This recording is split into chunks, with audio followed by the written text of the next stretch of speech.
நான் சம்பந்தரியாவுக்கு ஃபோன் பண்ணினேன். ஃபோன் பண்ண நேரத்தில் முதலாவது காலுக்கு கனடாவிலிருந்து கால் பண்ணுறார். அவர் இந்தியாவில் இருந்தார். அவர் சாப்பிட்டு கொண்டிருக்கிறார் என்று அவருடைய மனைவியார் சொன்னார். அதில் தவறு இல்லை, சாப்பிடத்தான் வேணும். சரி, சிறு நேரத்தில் பின் கால் எடுத்த போது அவர் தூங்கி கொண்டிருக்கார் என்று சொன்னார். அந்த சமயத்தில் ஒரு உலகத்திலே உள்ள தமிழனவனும் தூங்கவில்லை, தமிழனுக்கு தூக்கமில்லை. முள்ளிவாய்க்காலில் நம்முடைய மக்கள் அடைந்து கொண்டிருக்கிறார்கள். அந்த நேரத்தில் எப்படியப்பா இரவிலே தூங்க முடியவில்லை. பயங்கரமாக அங்கே போன்ற நடந்து கொண்ட நேரத்தில் எப்படியாக பகல் நேரம் எங்களுடைய தமிழ் தலைவர் தூங்கக்கூடியதாக இருக்கிறது என்று நான் நினைத்து கொண்டேன்.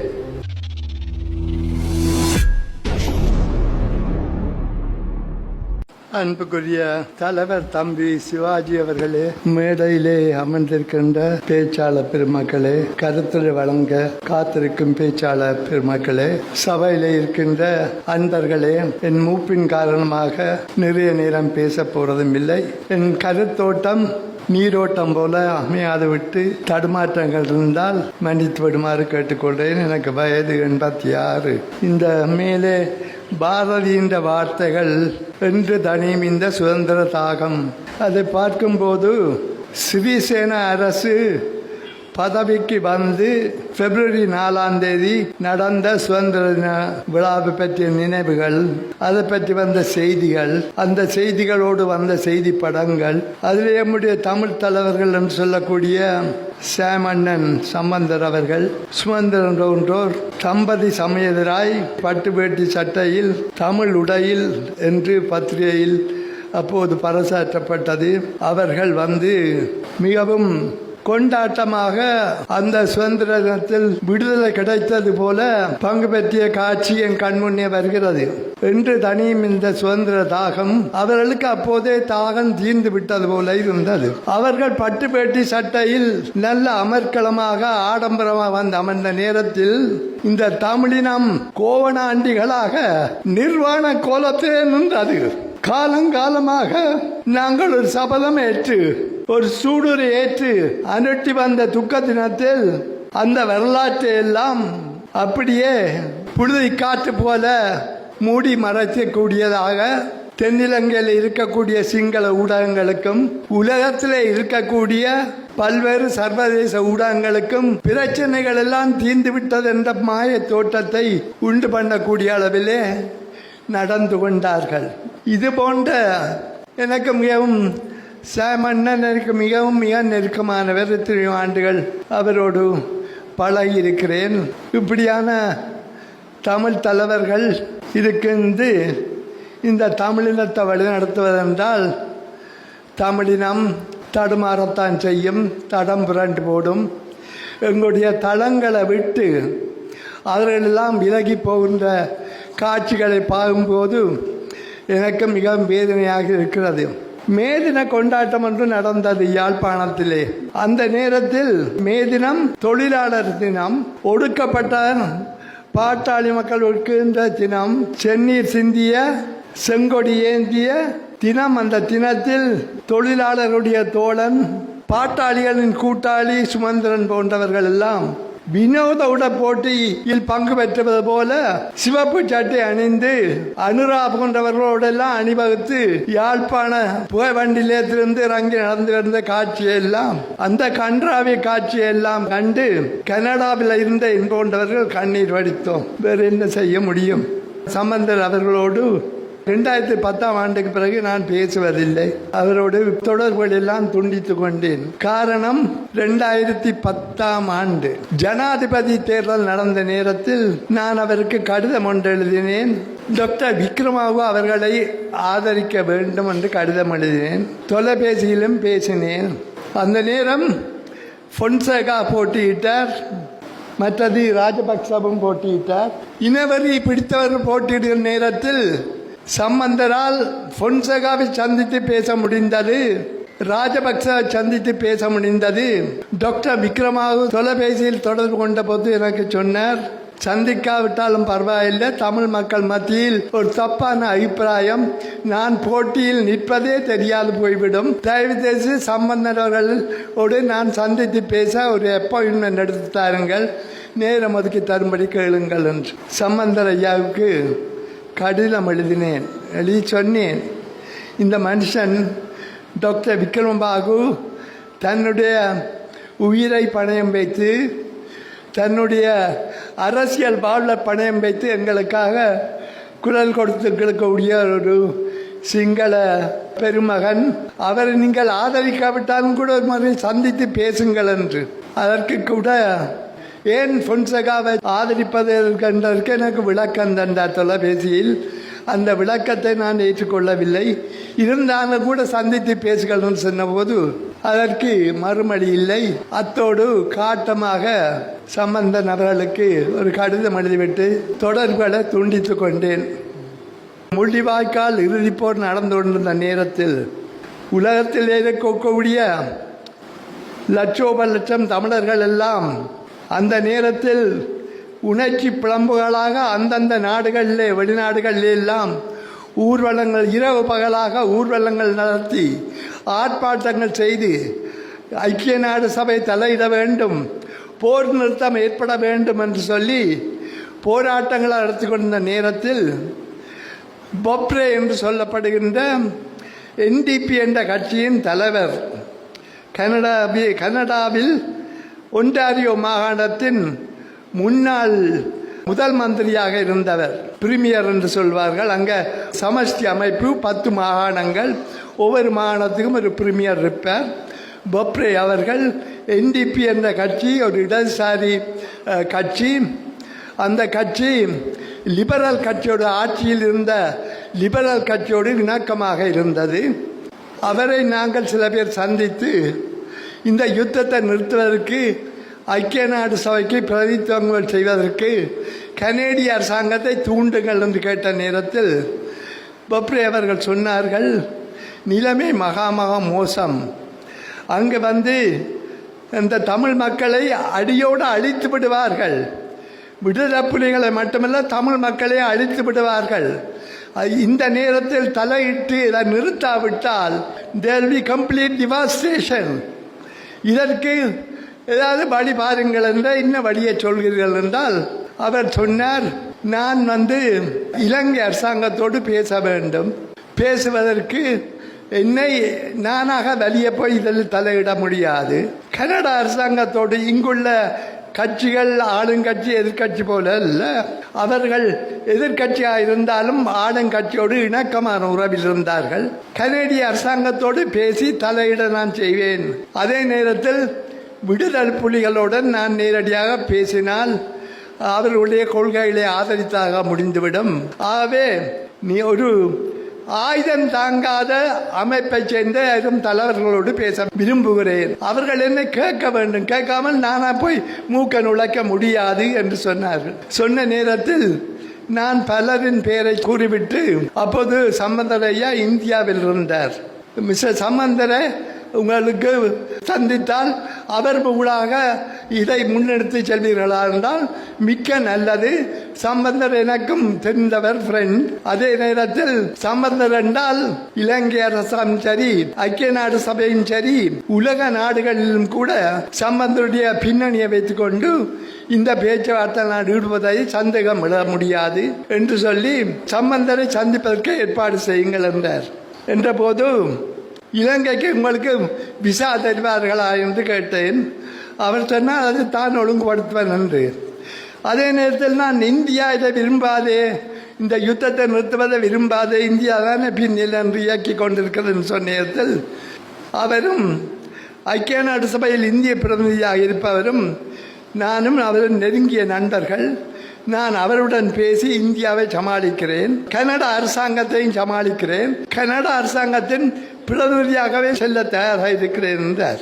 சம்பந்தனையா தொடர்பு கொள்வதற்கு முன்பாக அங்கே களநிலை என்ன என்று அறிவதற்காக தம்பி சிவாஜியை தொடர்பு கொள்ள முன்பட்டேன். அப்போது அவர் லண்டனில் இருந்தார். அடுத்து தம்பி கஜேந்திரகுமாரை தொடர்பு கொண்டேன். அவர் சொன்னார், இதை நான் தலையிட்டு சம்பந்தர் ஐயாவோட கதைக்க போனால் அவர் உடனே என்ன இந்திய அரசாங்கத்தோட தான் கூட்டி கொண்டு போவார். போனால் காரியம் கட்டுவிடும். ஆகவே நான் இதில் தலை போட்டால் காரியம் கட்டுவிடும் என்றார். நான் சம்பந்தர் ஐயாவுக்கு ஃபோன் பண்ணினேன். ஃபோன் பண்ண நேரத்தில் முதலாவது காலுக்கு கனடாவிலிருந்து கால் பண்ணார். அவர் இந்தியாவில் இருந்தார். அவர் சாப்பிட்டு கொண்டிருக்கிறார் என்று அவருடைய மனைவியார் சொன்னார். அதில் தவறு இல்லை, சாப்பிடத்தான் வேணும். சிறு நேரத்தில் பின் கால் எடுத்த போது அவர் தூங்கி கொண்டிருக்கார் என்று சொன்னார். அந்த சமயத்தில் ஒரு உலகத்தில் உள்ள தமிழனவனும் தூங்கவில்லை. தமிழருக்கு தூக்கமில்லை. முள்ளிவாய்க்காலில் நம்முடைய மக்கள் அடைந்து கொண்டிருக்கிறார்கள். அந்த நேரத்தில் எப்படியப்பா இரவிலேயே தூங்க முடியவில்லை. பயங்கரமாக அங்கே போர் நடந்து கொண்ட நேரத்தில் எப்படியாக பகல் நேரம் எங்களுடைய தமிழ் தலைவர் தூங்கக்கூடியதாக இருக்கிறது என்று நான் நினைத்து கொண்டேன். அதன் பிறகு அடுத்த தடவை கோல் எடுத்தபோது சம்பந்தர் ஐயா லைனுக்கு வந்தார். சில காரியங்களை சொன்னார். அதிலே ஒரு காரியம் நானும் ஏற்கக்கூடியதாக இருந்தது. இதை விடுதலை புலிகள் விரும்ப மாட்டார்கள். அவர்கள் இதை விபரீதமாக எடுத்துக்கொள்வார்கள் என்று சொன்னார். அதில் சரியோ பிள்ளை என்று சொல்லாமல் அது சில நியாயம் இருந்ததாக எனக்கு பட்டது. ஆகவே அதை தொடர முடியவில்லை. அதற்கு பிறகு விடுதலை புலிகள் பக்கத்தில் இருந்து ஒருவர் என்னுடன் தொடர்பு கொண்டார். அவர் தொடர்பு கொண்டு பேசி சொன்னார், தலைவரோடும் எங்களுக்கும் இடையில தொடர்புகள் துண்டிக்கப்பட்டிருக்கிறது என்று சொல்லி அதுவும் கைகூடவில்லை. அதற்கு பிறகு காலம் கடந்து விட்டது. அப்போதெல்லாம் வேகமாக எல்லாம் நிகழ்வுகள் நடந்து கொண்டிருந்தன. அரசாங்கம், இலங்கை அரசாங்கமும் போரை அயல்நாடு தலையிட்டு விடும் என்ற காரணத்துக்காக போரை துரித கதையில் எவ்வளியிலும் முடிக்க முற்பட்டு கொண்ட நேரம் அந்த விஷயம் கைகூடாமல் போயிட்டு, நான் எதற்காக சொல்கிறேன் என்றால், அந்த நேரத்தில் உறக்கம் இல்லாமல் உணர்வுள்ள தமிழர்கள் எல்லாம் துடித்து கொண்டிருந்த நேரத்தில், கொதி நிலையில் இருந்த நேரத்தில் எங்களுடைய தலைவர் தூங்கி கொண்டிருந்தார் என்றால் நிலவரம் என்னென்று உங்களுக்கு தெரியும். இங்கே நாங்கள் தமிழர்கள் மத்தியிலே ஐக்கியம் வேணும் என்று நான் அறிந்த காலம் முதல் சிறு வயதிலே அரசியலில் ஈடுபட்டேன். அந்த பக்கம் ஐக்கியத்தை பற்றி ஐக்கியவாதிகளும் சில அயோக்கிய சிகாமணிகளும் பேசிக்கொண்டிருந்தார்களே தவிர அவர்களெல்லாம் எப்படி இந்த ஐக்கியத்தை பயன்படுத்தி தாங்கள் நாடாளுமன்றத்துகள் நுழையலாம் என்பதில் அக்கறையாக இருந்தார்கள். அதை பற்றி கூற விரும்பவில்லை. நம்முடைய தமிழ் தம்பிகளுக்கு அதெல்லாம் காலம் கடந்து போன விஷயம், இவற்றை எல்லாம் பேசிக்கொண்டுவதிலே பயனில்லை. தமிழ் தம்பிகளுக்கு எல்லாம் ஒவ்வொரு அணியாக இந்த வார்த்தைகளை நான் பயன்படுத்துவதற்கு மன்னிக்க வேண்டும். பெட்டி கடைகளை போல பல அணிகளை வகுத்து கொண்டு இருக்கின்ற காட்சி எனக்கு மனதுக்கு மிக வேதனையாக இருந்தது, மிகவும் வலித்தது. என்னத்தை இதன் சாதிக்க துடிக்கிறார்கள் நினைத்தேன். அந்த நேரத்தில் தான் நண்பர் ஸ்ரீகாந்த் அவர்கள் தாங்கள் ஒரு அணியாக தம்பி கஜேந்திரகுமார் தலைமையில் ஒரு அணியாக திரண்டு செயற்பட முற்பட்டிருப்பதாக எனக்கு கூறினார். ஈராண்டுக்கு முன்பு என்று நினைக்கிறேன். நான் மிகவும் சந்தோஷப்பட்டேன். ஏனென்றால் நலிந்து போய் இருக்கக்கூடிய தமிழருடைய குரல் நாடாளுமன்றத்தில் ஓரளவு ஒலிக்கிறது என்றால் அதற்கு கஜேந்திரகுமார் ஒரு காரணம். அந்த டிஸ்ரேலி என்ற ஒரு தலைவர் இருந்தார், பிரிட்டிஷ் பார்லிமெண்ட்ல பிரதம மந்திரியாக இருந்தார். அவர் டோரி பார்ட்டி என்று கன்சர்வேட்டிவ் பார்ட்டிக்கு முந்தின பேர் டோரி, அந்த கட்சியை சேர்ந்தவர். அப்ப சொல்வார்கள் அன்காம்ப்ரமைசிங் டோரி, எந்த இடத்திலும் விட்டு கொடுக்காத அடிப்படை கொள்கையில இறுக்கமாக பிடித்திருக்கக்கூடிய டோரி என்று சொல்வார்கள். அத்தகைய ஒரு அன்காம்ப்ரமைசிங் தலைவராக நான் கஜேந்திரகுமாரை பார்த்தேன். ஆகவேதான் கஜேந்திரகுமாரில் ஸ்ரீகாந்தா போன்ற மிக ஆளுமை மிக்க அனுபவம் மிக்க மூத்த தலைவர்கள் எல்லாம் இளம் தம்பி கஜேந்திரகுமாருடைய தலைமையை ஏற்று அந்த அணியிலே செயற்பட தயாராக இருந்தபோது உண்மையாகவே எனக்கு மகிழ்ச்சியாக இருந்தது. ஆகவே இவர்களிடம் சேர்ந்து என்னத்தை சாதிக்க போகிறார்கள் என்று கேட்டீர்கள் என்றால், இந்த பிரச்சனையை வழக்கறிஞர்களுக்கு தெரியும். ஒரு சொத்துரிமை சம்பந்தமாக ஒரு காணியில் வழக்கிருந்தால் அது ஒரு பக்கத்துக்கு சார்பாக தீர்ந்துவிடும் நிலைமை ஏற்பட்டால் தேர்ந்த வழக்கறிஞர் என்ன செய்வார் என்றால், அந்த சொத்தை அந்த ஆதனம் டிஸ்பியூட்டட் ப்ராப்பர்ட்டி பிணக்கில் உள்ள ஆதனம் என்று நீதிமன்றத்தில் இருந்து தீர்ப்பு பெற முற்படுவார்கள். பிணக்கில் உள்ளது ஒரு பக்கத்துக்கு தீர்ந்து விடாமல், எமக்கு எதிராக தீர்ந்து விடாமல் பிணக்கில் உள்ள ஒரு வழக்காக அதை வைத்திருந்தால் அடுத்த தலைமுறை, இந்த தலைமுறை போராடும் அடுத்த தலைமுறை, அதற்கு அடுத்த தலைமுறை வாழையடி வாழையாக கொதிநிலையில் இந்த பிரச்சனை வச்சிருந்தால் பிறகு அடுத்த எங்களுக்கு பாதமாக இன்று நாங்கள் ஒரு பிரச்சனையில் 180% உரிமை கேட்கிறோம் என்று வைத்தால், இன்று 120% கிடைக்கும் என்றால் ஏதோ கிடைக்கிறது என்று ஏற்றுக்கொள்வது புத்திசாலித்தனம் அல்ல.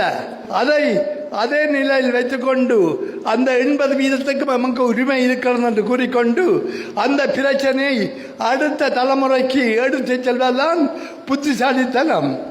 தந்தை செல்வா அவர்கள் தமிழரசு கட்சியை தொடங்கிய நேரத்தில் 1949 ஆண்டு டிசம்பர் மாதம் 19ஆம் தேதி GCSU மண்டபத்தில் கொழும்பில் தொடங்கிய போது அவர் ஆற்றிய பேருரையில் ஒரு வார்த்தையை நான் ஒரு வசனத்தை கூற விரும்புகிறேன். தமிழர்களுடைய இந்த பிரச்சனை எமது காலத்தில் தீர்க்கப்பட்டு தமிழர்களுக்கு விமோசனம் கிடைக்கும், விடுதலை கிடைக்கும் என்று நம்பாமல் இருக்கலாம். அந்த பிரச்சனை எங்கள் காலத்தில் தீராமலும் போகலாம். ஆனால் எம்மை தொடர்ந்து வருங்காலத்தில் வீறு கொண்ட தமிழர்கள் இழந்த தலைமுறை என்று வரும். அந்த தலைமுறை நிச்சயமாக இந்த போராட்டத்தை முன்னெடுத்து செல்லும். அன்று முன்னெடுத்து செல்ல முடியாவிட்டால் அடுத்த தலைமுறையும் கையளிக்கும். ஆகவே அந்த வீரர்களிடம் எங்கள் போராட்டத்தை முன்னெடுத்து தந்து கையளிப்போம் வாருங்கள் என்று அரும்பெரும் தலைவர் தந்தை செல்வார்கள் கூறினார்கள். அதைத்தான் என்னுடைய தம்பிகளுக்கு நான் கூறி, அதையாவது செய்யுங்கள், இந்த போராட்டத்தின் வடிவத்தை கொதிநிலையிலே வைத்திருக்குங்கள் என்று கூறுகிறேன். உலகத்தில் உள்ள அரசியல் மாறலாம். இப்போது ட்ரம்ப் செய்கிற அடாவடித்தனங்கள், வெனிசுலாவுடைய தலைவரையும் மனைவியையும் சிறப்பிடித்து வந்து அங்கு அமெரிக்காவில் வைத்து அடாவடித்தனம் செல்லும்போது இந்த உலகம் என்ன செய்தது, செக்யூரிட்டி கவுன்சில் என்ன செய்தது, ஐக்கிய நாடு சபை என்ன செய்தது, வல்லான் வகுத்ததை வாய்க்கால் என்ற நிலைமைகள் மாறலாம். மாறுகின்ற நேரத்தில் எம்பக்கம் உலகத்தின் பார்வை திரும்பக்கூடியதாக இருக்க வேண்டுமென்றால் நாம் இந்த பிரச்சனையாக கொதி நிலையில் வைத்திருக்க வேண்டும் என்ற வேண்டுகோளைத்தான் என்னுடைய அன்பர்களே உங்களிடம் இதயபூர்வமாக கூறி விடைபெறுகிறேன்.